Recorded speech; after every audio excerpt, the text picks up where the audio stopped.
Bonjour à tous, on va continuer cette série de vidéos sur les composants et les circuits un petit peu élémentaires de l'électronique avec un nouveau composant qui est l'amplificateur opérationnel. Donc l'ampli-op, c'est ce truc-ci, on l'appelle aussi parfois AOP, mais ici on utilisera juste les termes amplificateur opérationnel ou ampli-op en résumé.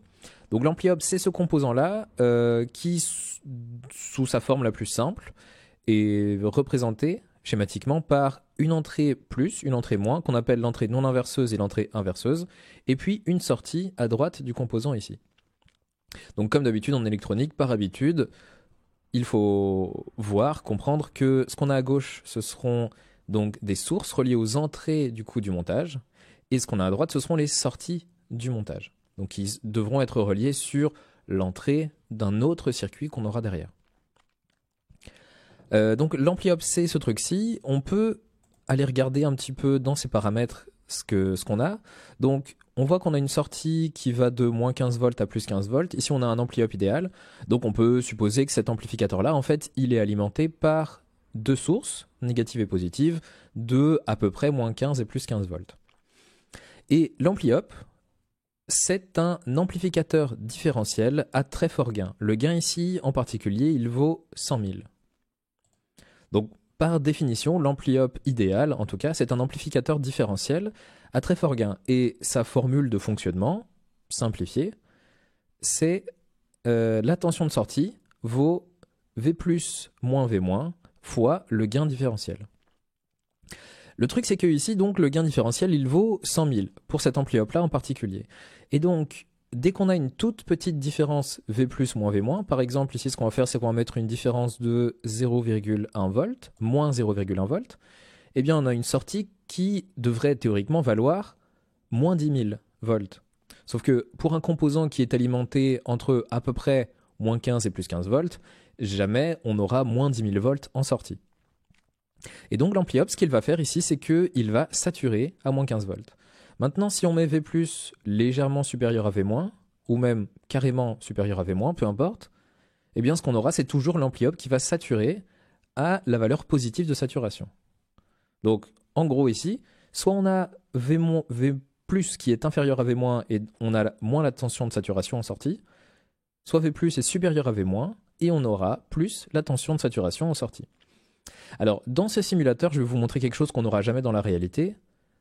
Dans ce simulateur, c'est vrai que si on met exactement 3 volts en V+, et en V-, on peut avoir 0 volts en sortie. Mais ça, c'est quelque chose qu'on peut avoir que dans des simulations numériques pour lesquelles on peut avoir des valeurs qui valent exactement 3,00000 volts. Dans la vraie vie, ça n'arrivera jamais.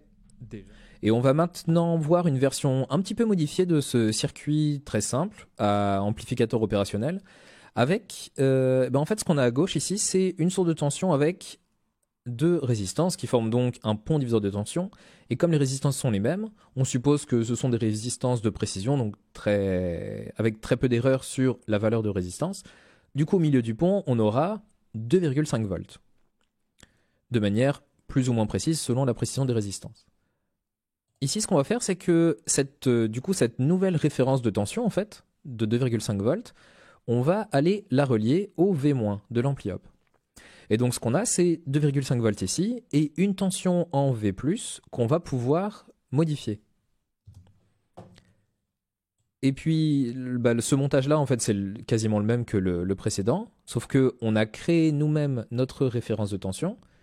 Et ce qui se passe ici, c'est que si V+, est inférieur à 2,5 volts, la sortie sature en négatif. Si V+, est supérieur, la sortie sature en positif. Et puis ce qu'on peut faire là-dessus, c'est par exemple rajouter une LED pour avoir un retour visuel sur est-ce que la tension V+, est supérieure ou inférieure à la référence. Ce circuit-là, c'est le circuit qu'on appelle le comparateur analogique de tension. Parce qu'il nous donne une information qui est, on peut considérer cette information-là binaire, donc on a soit moins 15, soit plus 15 volts en sortie. On peut créer nous-mêmes une référence de tension avec un simple pont diviseur de tension. Ce pont-là, il ne sera pas perturbé par l'ampli-op parce que en entrée, parce que l'ampli-op en fait présente une impédance infinie pour ce qu'on va lui relier en entrée. Donc ici, on n'a pas de courant qui va rentrer dans l'ampli up. Le pont diviseur de tension n'est donc pas perturbé.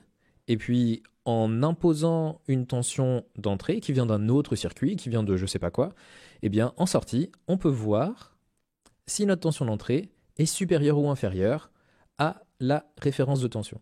Donc c'est assez simple comme circuit, mais c'est quelque chose qui n'était pas forcément facile à faire sans avoir l'amplificateur opérationnel.